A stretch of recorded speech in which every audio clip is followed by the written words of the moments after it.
I think this ironically leads to kind of what we're talking about today, is just like how to say like no, like no, I can't, I'm sorry, like, and that used to be really, really hard. But realizing how much effort it takes me just to get one hit, or I sound like a drug addict, how much effort it takes me to get even one reward. Right. I'm like, I'm not even saying no to be mean or I'm shy right now. I'm just like, I can't. I'm sorry. Right. Like, look at my situation. I can't, you know? Right. It's obvious. I think that's been like my approach to it. It's like, I don't even put myself in a situation where I have to say no. Because I'll just have so many, I'll just design the system in a way that people don't even ask me things like that. They don't even have the opportunity to ask me something that don't align. Well, I mean, one of the simplest things is, you know, I think it's important to kind of connect with, because a lot of people that consume my content, they're like students, or they're people that are trying to get to where I'm at now. Like maybe they're in grad school, maybe they're trying to get into freelancing, you know, whatever it might be. And I think it's important to have those conversations. But instead of like people reaching out to me and me having to tell them no, like I don't have time for that or something like that, I have a 2-hour block on Tuesdays and Thursdays at the end of the day, like reserved for what I call office hours. So anytime someone reaches out to me for that, it's like I don't have to say no to them. I can basically say yes, and I send them office hours, but it's kind of constrained to when we can have like that conversation. So it's, in a way, it's saying yes, but it's also saying no in a way that aligns with what I'm trying to do. Another thing is I get a lot of like brands reaching out to me. Sometimes it's a real person, but most times it's just like a bot that like uses the YouTube API to scrape data or whatever, or they use some like automated system to reach out. And I just don't respond to those emails. And it's a great filter because if someone is serious, they'll follow up if I don't respond to the first if they're not a bot. If they're not a bot. And then if they like reach out a few times and like really make an effort to get my attention, then I'll respond. And then a lot of times I just don't have the time. You know? And I just say I can't commit to something like that right now. And you know, that's just the way I've been saying no in this context. No, I think that's good. Like I learned a lot of saying no from you, because I just would always observe how Shaheen would just like gracefully not be involved in things he doesn't want to be involved in, and like gracefully. And I just found that so hard because like I tended to get is tended a word? I tended to get like defensive and like angry almost because people are like trying to take something from you and take your time. Exactly. I would like, my number one value is freedom. We talked about values in our first episode, which I highly recommend. I think it's one of the most important exercises you can do in your life. But my whole life it's been that like I wanted my freedom. I always kind of hated having something in my way. And so I have I would say like a decently large family, and I have like three siblings, two parents. I have like friends, and you know, in college, like I was very active, and there was a point in my life where like being full and having events just seemed like something you had to do. Like, and it's necessary. Don't get me wrong. If you find yourself saying no too much, starting to say yes makes more sense. And that's when I was growing up, I needed to say yes more because I wanted to try things. But then there became a point where I was getting so used to having things in my calendar and saying yes that I was just like, oh my God, I'm so overbooked and I don't even want to do these things. I just felt like I had to do these things. And this quarter specifically, I have been like, if it does not align 1,000%, I call it my hell yes test. I'm not doing it. And I'm trying to make room for newer things. And a lot of times you have to say no because you need to eliminate the old and make room for the new. And that's what I'm trying to do right now. So, but generally right now, I'm kind of saying no to a lot of things that don't feel like they're aligning with my goals right now, which are my business, my content, and, you know, just like my health in general. So if it doesn't support those things, it's a no. And I used to get really like agitated, but I think the more I defined what was important to me and why and what it requires, like seeing it physically on my calendar, it just made that like kind of obvious to me. Yeah. And then the more obvious it is to you, the more people are going to be like, oh, that's not 100% obvious to me, but it seems like it's obvious to her. So I'm going to, you know what I mean? Like, because how people would approach you about it. Like my favorite line from Shaheen is, I have to wake up in the morning. So he would always say that to people. Oh, I have to wake up tomorrow. I have to wake up tomorrow. Sorry. Yeah. And I didn't think of it like that. Because it like, sounded so obvious to you. Obvious. That's what I said. But it's an obvious thing. You have to wake up in the morning. Okay, well, let me explain what that means. Ahead. Okay, because I thought it was so. I know what he's talking about because I'm dating him and like, you know, not dating him. I mean, at the time, like we were boyfriend and girlfriend.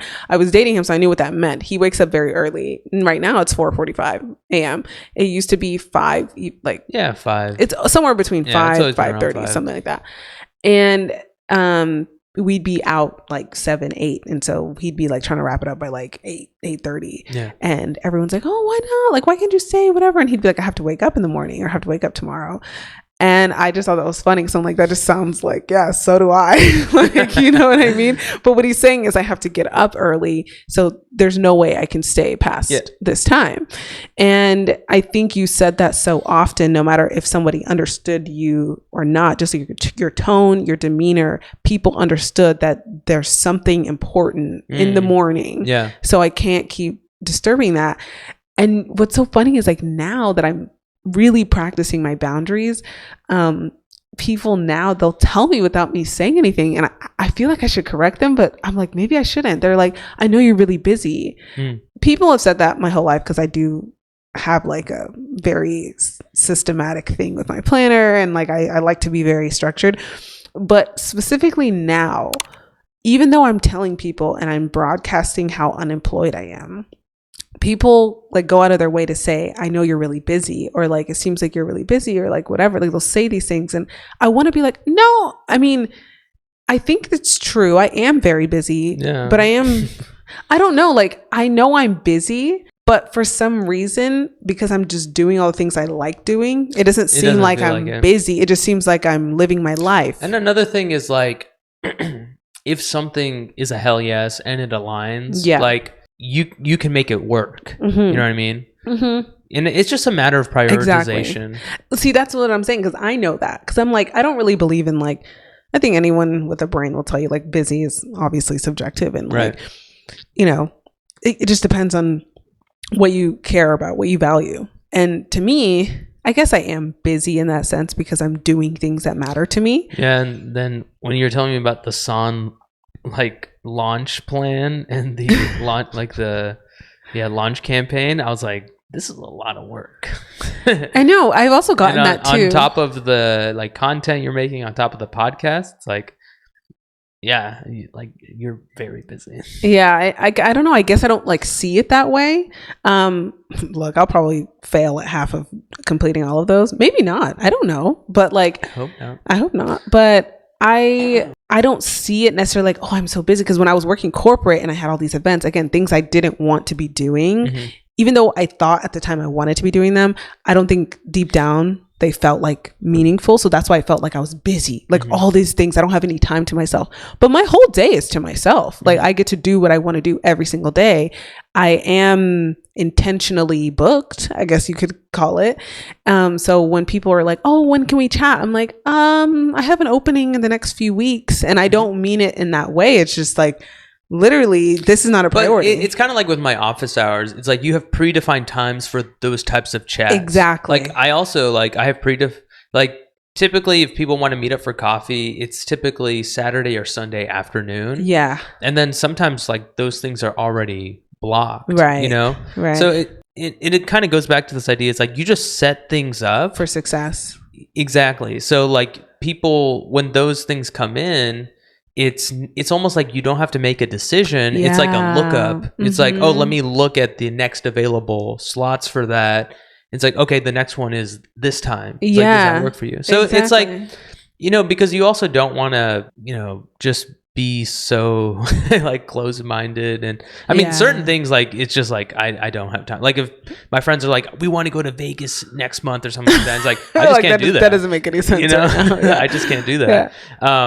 But if someone reaches out, like just this week, someone was like, that I did research with, actually 2 people I did research with back in grad school. They're like, hey, can we chat? I want to like talk about like freelance content creation. I want to talk about like career stuff. And it's like, yeah, like I'm happy to do that. It's just like there's a process for all that. Exactly. Okay, so I want to talk about 2 things. I want to talk about how like I might have like intuitively known this, but I never like practice it. But now I feel like with my new life and this dream life I'm really trying to create, that's very intentional, I have to rank the priorities. Yeah. And I know that sounds so obvious, but like physically doing it is a whole other thing. Like if somebody approached me like, hey, I want to talk about content, or I want your advice or whatever. Like I love talking about that. Yeah. I love doing that stuff. But I know it's not as important as me editing this video, or not as important as me working on my newsletter for my brand. Yeah. And so I have to kind of set those systems up so that it matches the level of priority. And so for me, an example of that has been this quarter, I'm not taking more than 1 social obligation a week.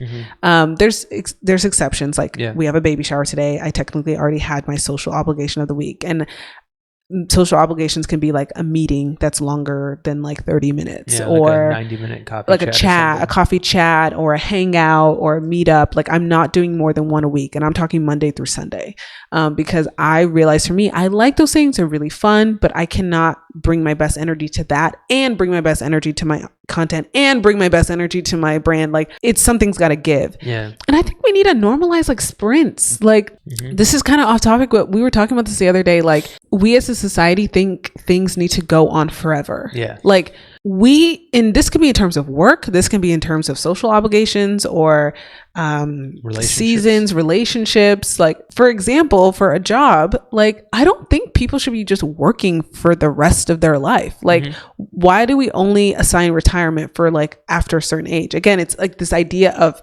perpetuity. Like you can only, after you retire, you're retired forever. And it's like, why don't we just have sprints or seasons of things? Like I work this season, I don't work this season. I work really hard for the season so I can have the next 2 seasons off. It like sports or school. I feel like they do it right. Like you play sometimes, you don't play. You study sometimes, you don't study. And I feel like it could be the same thing with how you say no and yes to things. Like this is a season where you just say no, and this is a season where you say yes, and it's like you're just naturally working with the balance of life. You know, and then the no's don't become like no's forever. Exactly. It's like it's a no right now. It's just learning how to prioritize for certain things in your life, and I think that's why I feel like business is a natural just proxy for this, because like in business, there are natural seasons. Like you're really busy this season, or if you're in retail, like Valentine's Day and Christmas, and like those are the big seasons. So you work up until that point, and it requires you as a CEO or entrepreneur or whatever to make decisions based on that season. You know what I mean? And I feel like that's what we should take into account here. And then the second point I wanted to bring up was this requires you, like, it sounds so obvious, but in practice, so different. This requires you, if you want to have these like if you want to have these seasons of your life, if you want to have balance, if you want to be able to bring your best energy to a certain season of your life, it requires you to make decisions. Like you have to.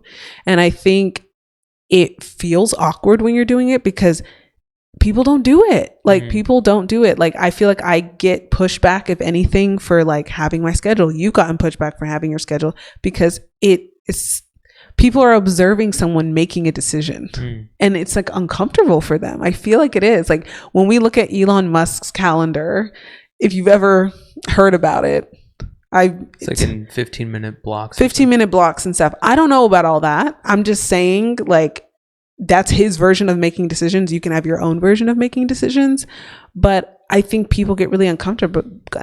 They're like, "Oh, you got a schedule. Oh, you have a this, or oh, you're busy," you know. And it's just like, why is that weird? Yeah. Like, why is it weird to be intentional about your life and care about your time and your attention? Yeah, like because that's the most valuable thing you have. People will have like an accountant or like a budget for their money. Thank you. But they don't have that for their time. For their time. Or their attention. Your time is all you have. Like that is literally the only, and that's a concept, but your present moment, even if you want to think about it that way, that's all you have. Yeah. Why would it not be intentional to what you want out of life? And your time is limited. Like, I just can't understand how that's not like everybody's main priority is like maximizing their time. But I feel like it's weird or like looked at strange to be very intentional about that and decisive about it. Like, I don't want to do this, or I do want to do this. And it's a yes, no, no in between. Not like I am obligated to, I feel like I have to, this is what other people do. Like, I do think while you're learning and growing up, that's a normal thing to you know, practice with your time, see how you like playing around with it. But I feel like as you start to get older and things become more finite, even your health or, you know, your attention or the space in your brain, like these things are not forever. And so why would you not figure out what it is that you want to do with all of that time? And like right now, every hour of my day is basically decided beforehand. And I plan like once a week. I've seen people plan every day or whatever. Like I just, however you're doing it, I think it's important to be decisive and make decisions. And what I mean by that, making decisions, and I say this a lot of times, I said on my TikTok before, like making decisions, it's one of those things that sound like, oh yeah, like I do that. Like, I know I have, but when you really think about it, sometimes you don't. You let other people make the decision for you, or you let society make the decision for you. I mean, to an extent, we've all done that with school, for sure. with corporate or jobs or managers or even relationships. Like we're letting people make decisions for us, but it's our life. Like you can always let somebody make a decision for you. But it's still your life. And when you don't make a decision, somebody else will. So if I don't decide what I'm going to do with my time on Monday at 2 p.m., if somebody else comes in the picture and it's just like, hey, I need your help with this, whatever, I'm going to be like, oh, I have nothing to do. So sure. And okay, fair. That happens 1 time, 2 times, but that could be something that happens over the course of 6 months. And then every whatever date and time is always being dedicated to someone else that's not me. And I have no idea why I'm doing it for this person. So I just feel like that's like a silly example, but if you look at your schedule and really analyze it, you'll be shocked at how many hours of your time are given to things that you're not really sure why you're doing it. Or, and I think this ultimately all just goes back to people not having a clear idea of what they want, like what their goals are and what their values are. Because when you don't have those things, you have no lens, you have no framework to make those types of decisions. Exactly. You have makes it harder. Yeah, you have no foundation to know what's a priority and what's not a priority because there's no context for it. But if you have a goal and you have a plan to achieve that goal, you can use that to evaluate whether, you know, this obligation is aligned with that goal, with that path toward it, or not.